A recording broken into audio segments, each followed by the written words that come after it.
పెట్టడానికి, లేదా నిఘా పెంచుకోవడానికి, లేదా ఇట్లా పర్టికులర్ గా ఈ తాగిండేటువంటి సెక్షన్స్ ఎక్కడెక్కడ వీళ్ళ మూవ్మెంట్ ఉంటుంది, వీళ్ళు ఎక్కడెక్కడ తిరుగుతున్నారు, హాస్టల్స్ ఏరియాల లొకేషన్స్ కి వస్తున్నారా, ఇక్కడ స్కూల్స్ కదా, లేకుంటే రోడ్ల ఏరియాలలో డౌట్ వచ్చినప్పుడు కూడా పోలీస్ అధికారులు వాళ్ళని తీసుకొని వాళ్ళ హిస్టరీ అంతా తీయడము, లేదా వాళ్ళ అటిట్యూడ్ ఎట్లుంది, వాళ్ళ డ్రంక్ అండ్ డ్రైవ్ లో కూడా అప్పటికప్పుడు కూడా దొరకబట్టి వీళ్ళు తాగుతున్నారా ఎట్లాంటిది అనేది కూడా దొరకబట్టడానికి అవకాశం ఉంది.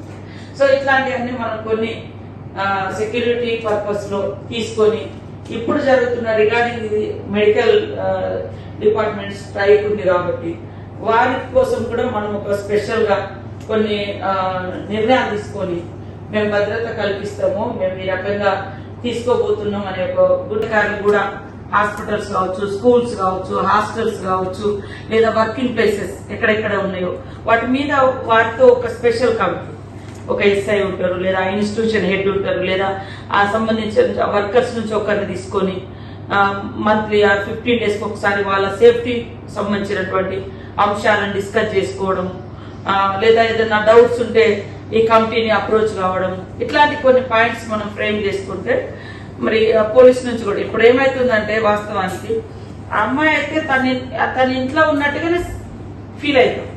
హాస్పిటల్ అన్నా కూడా ద్వారా కూడా మనం ఒక సపోర్ట్ తీసుకొని ఆల్ డిపార్ట్మెంట్స్ కి ఒక జీవో లాగా గైడ్ లైన్స్ లాగా వెళ్ళేటట్టుగా, అంటే ఇప్పుడు ఇందాక కరుణ మేము కూర్చున్నప్పుడు ఇప్పుడు చాలా మంది పెద్ద పెద్ద హాస్పిటల్లో అవుట్ సోర్సింగ్ ఉద్యోగులు ఉన్నారు, వాళ్ళకు భయం లేదు, భక్తి లేదు. అంటే ఉదాహరణ కొంతమంది భయం ఉండదు, నా గవర్నమెంట్ ఉద్యోగం అయితేనేమో నా ఉద్యోగం పోతుందేమో అట్లా ఇట్లా అని కూడా భయం ఉంటుంది.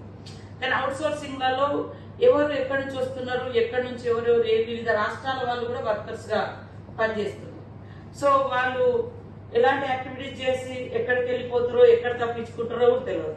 అంతకుముందు దొమ్మాయిగూడలో ఒకడు బయట నుంచి బీహార్ నుంచి ఎక్కడి నుంచి వచ్చి వాడు కూడా ఇట్లా డ్రగ్స్ అడిక్ట్ 3 years అమ్మాయి 2 years బ్యాక్ 2-3 years బ్యాక్ దొమ్మాయిగూడలో 3 ఏళ్ళ అమ్మాయి బయటకు వచ్చింది ఇంటికి ఆడుకుంటారు, వాడు తీసుకెళ్ళని రేపు చేసేసి వాడు మళ్ళా దొరకకుండా తప్పించుకొని పోయే పరిస్థితి. ఇట్లాంటివన్నీ కూడా అవుతున్నాయి కాబట్టి మనం వాటి మీద ఏమేమి చేస్తే బాగుంటుంది, మీ అబ్జర్వేషన్స్ మీ ఐడియాస్ షేర్ చేసుకుంటే దాన్ని ఒక విధానం లాగా ఒక రూల్స్ లాగా లేదా సబ్ పాయింట్స్ ఫ్రేమ్ చేసుకొని హాస్పిటళ్లలో సేఫ్టీ కమిటీస్, స్కూళ్లలో, కాలేజీలలో వీటిని వేస్తూ నా ఐడియా అన్నవి రాలేదు మేజర్ గా కనబడుతున్నారు అనేది వస్తుంది.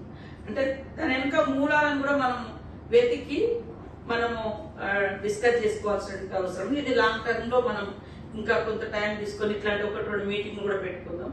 ఇప్పుడు ప్రజెంట్ సిచ్యువేషన్ ఏంటంటే మనం ఇమీడియట్లీ ఈ మీటింగ్ పెట్టుకోవడానికి రాష్ట్రంలో దేశంలో ముఖ్యంగా డాక్టర్స్ మాకు సేఫ్టీ కావాలి, సేఫ్టీ లేదు అనేటువంటి ఒక అభద్రతా భావంలో వాళ్ళు ఈరోజు పెద్ద ఎత్తున దిస్ ఈజ్ 7th డే అనుకుంటా, ఈ రోజు వరకు వాళ్ళు పెద్ద ఎత్తున ధర్నాలు, దీక్షలు, తర్వాత ట్రీట్మెంట్ కూడా వెళ్లకుండా ఓపీలు కూడా బైకట్ చేసి మరి వచ్చారు. కాబట్టి వాళ్ళకు మనం కూర్చొని కొన్ని ప్రికాషన్స్ తీసుకోవడం ద్వారా ఒక గుడ్ మెసేజ్, ఒక భరోసాను కూడా మనం ఇక్కడ నుంచి ఇవ్వాల్సిన అవసరం ఉంది. దానికోసం తక్షణంగా మనం ఎట్లాంటి తీసుకుంటే బాగుంటది, ఎలాంటి ప్రికాషన్స్ తీసుకుంటే సేఫ్టీకి సంబంధించి ఉమెన్ సేఫ్టీ ఎక్కడ మూవ్మెంట్ అంటే మూవింగ్ ఉంటుందో, అంటే ఉమెన్ యొక్క అంటే ఎంతగా ఉంటారు ఎక్కడికి వెళ్ళినా చూడంగానే అదే ఉమెన్ సేఫ్టీ కోసం ఇది ఈ డయల్ నెంబర్ 100 లేదా 818-181 ఇట్లా ఉన్నాయి అనేది.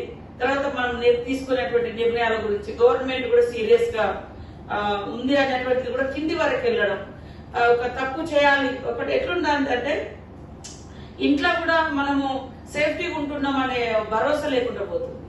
ఆ మైండ్ సెట్ అట్లా అలవాటు అయిపోయింది. ఈ సెల్స్ చూడడము, బ్యాడ్ వీడియోస్ చూడడము, వాడు ఎంత దుర్మార్గుడు అంటే బిడ్డను ఆ వీడియో చూసి చూసి ఊర్లో ఇది సాధ్యమైతే లేదు, వాడికి ఇష్టం ఉన్నట్టు లైఫ్ అని 4-5 రోజుల ముందు ఇక్కడికి వచ్చి హైదరాబాద్ కు ఆ 4-5 రోజుల కూతురు బయట తీసుకుపోయి ఎట్లీస్ట్ చంపేసాడు. దాని కారణమే వాడు రోజు వీడియోలు చూస్తాడు అట్లా. తర్వాత ఇంకా కొన్ని డ్రగ్స్ కేసులు, డ్రగ్స్ అడిక్ట్ అయ్యి వాళ్ళు ఆ మత్తులో వాళ్ళ ఇట్లాంటివన్నీ కూడా ఉంటున్నాయి. కాబట్టి మేడం ఇప్పుడు మనం అర్జెంట్ గా మీరైతే ఫోకస్ పెట్టాల్సింది. ఇప్పుడు డాక్టర్స్ తర్వాత మెడికల్ సంబంధించి వాళ్ళంతా కూడా కొంత ఇన్సెక్యూర్ గా ఫీల్ అవుతున్నటువంటి అన్ని కూడా మన పోలీస్ అధికారులకు చెప్పి కొంత ఫ్రీక్వెంట్లీగా అక్కడ విజిట్ చేసేటట్టుగా కొంత సైరన్, ఒకప్పుడు నైట్ అయిందంటే పోలీస్ వెహికల్స్ వస్తున్నాయి, అట్లాంటి కొన్ని ఉండేది. అట్లానే మన నైట్ టైంలో ఐటీ ఏరియా సైడ్ కానీ మనం ఇంకా పూర్తి స్థాయిలో నిర్ణయాలు తీసుకునేంత వరకు ఇలాంటి మనం చేయగలిగేది. మన సిఐలకు, ఎస్ఐలకు, లొకేషన్ ఏసీపీలకు, ఎస్పీలకు అట్లాంటివన్నీ కూడా మీరు కొద్దిగా మనం అనుకున్న కొన్ని గైడ్ లైన్స్ ఇచ్చేసి వాళ్ళ స్థాయిలో వాళ్ళు చేసుకుంటూ డాక్టర్స్ కూడా సేఫ్టీ ఉంటుంది, మరి మెడికల్ డిపార్ట్మెంట్ వారికి కూడా సేఫ్టీగా ఉంది ఇక్కడ అని వాళ్ళకి భరోసా ఇస్తూ వాళ్ళకి నిజంగా వాళ్ళు ఉండేటువంటి ప్రదేశాల్లో కూడా వెళ్ళి త్రూ వాళ్ళ డాక్టర్స్ కానీ లేకుంటే హాస్పిటల్ హెడ్స్ తో కానీ ఆ రూమ్లను కూడా ఒకసారి చూడమని చెప్పండి. ఎట్లెట్లున్నాయి, ఏమేమి ఉంది, వాళ్ళు ఉండే నైట్ ఆఫ్ చేసే రూమ్స్